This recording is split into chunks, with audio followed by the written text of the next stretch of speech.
1. The Girl Who Wandered. Lina Torres liked places with no sidewalks. Sidewalks were fine, she guessed. They were neat and safe and told you exactly where to go. But Lina preferred dirt paths, twisting roots, and patches of sunlight that slipped through leaves like secret spotlights. That was why summer at Grandma Rosa's house was her favorite time of year. Grandma's house sat at the edge of a small town, right where the backyards ended and the woods began. Not a park with signs and benches. Real woods.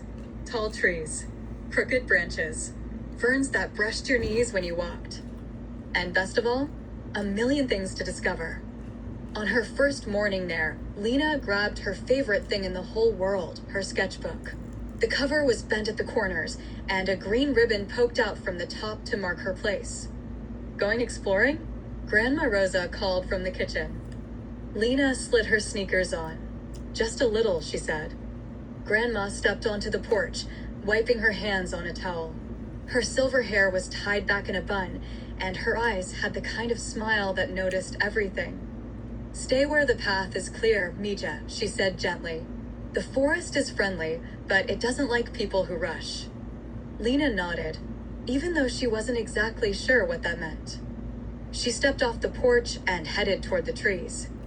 The air changed the moment she crossed into the shade.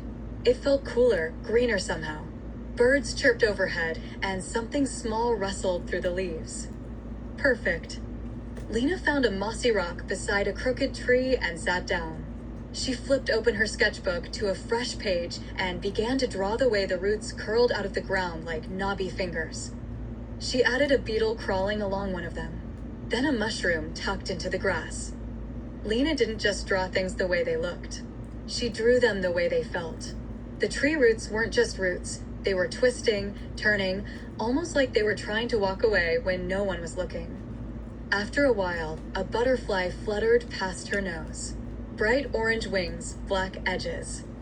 Oh, hold still, Lina murmured, already sketching. The butterfly didn't hold still. It danced away, deeper between the trees. Lina looked down at her half-finished drawing, then back at the butterfly. Well, she said, standing up, I guess I can draw and walk. She followed it. At first, the forest still felt familiar.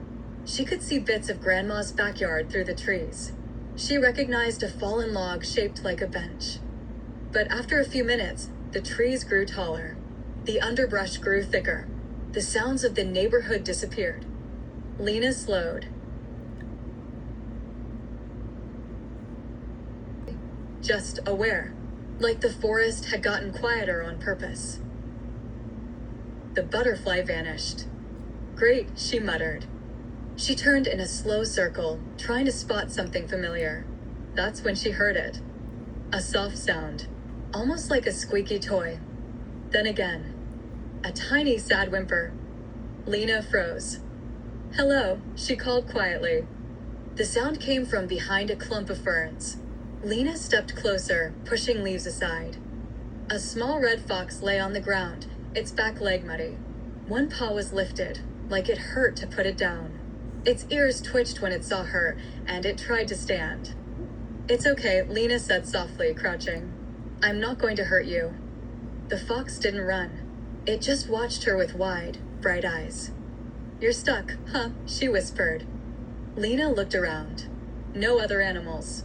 No traps that she could see. Slowly, carefully, the fox stood. It limped a few steps away, then stopped, and looked back at her. Do you want me to follow you? Lina asked before she could stop herself. The fox blinked. Then it limped forward again.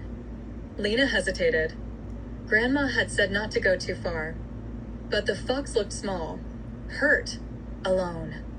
She tightened her grip on her sketchbook. Okay, she said, just for a little bit. The fox led her between two large trees where the branches grew low and tangled. Lina had to duck and push her way through.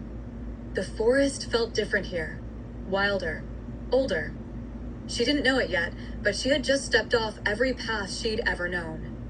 And somewhere ahead, hidden behind stone and mist and falling water, something ancient had just begun to wake up.